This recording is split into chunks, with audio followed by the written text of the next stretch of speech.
ရှင်သာရိပုတ္တရာမထေရနဲ့ရှင်မောက္ကလံမထေရတောအကြောင်းလေးမှာသတင်းသုံးတယ်အဲ့ဒီလိုသတင်းသုံးနေတဲ့အချိန်မှာရှင်သာရိပုတ္တရာလေနာယောဂဘိုင်းနာတယ်ပေါ့ဘိုင်းနာတော့ရှင်မောက္ကလံကရှင်ဘုရားဘိုင်းနာတာရင်တော့ဗာလဲပြောက်တော့ဆိုပြားတို့တကားတို့ထောပတ်တို့နဲ့ရောပြီးတော့နွားတို့နဲ့ချူချက်ထားတဲ့ဟာလေးအိမ်မာနေတော့ကသူ့ရဲ့မေတော်ကြီးကလှုပ်ကြွေးဘူးတယ်တဲ့အဲ့ဒါလေးနဲ့ပျောက်ဖူးတယ်လို့နှစ်ပါးစကားပြောတာအဲ့နာကတစ်ပင်မှာစောင့်တဲ့ယုတ်ကစိုးနတ်ကကြားသွား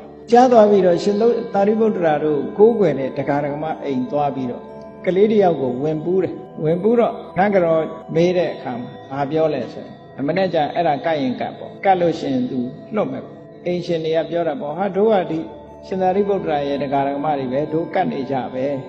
နတ်ကအဲ့လိုဝင်ပူးလုပ်တာနောက်တည်းကျတော့ရှင်မောက္ကလံကဆောင်းကန်သွားပြီးတော့အဲ့ဒီအိမ်ကြွသွားအဲ့ဒီအိမ်ကတရားဓမ္မတွေကအစင်သက်ရှင်သာရိပုတ္တရာပြောတဲ့အတိုင်းအကုန်လုပ်တာရှင်မောက္ကလံကိုကတ်တယ်ရှင်မောက္က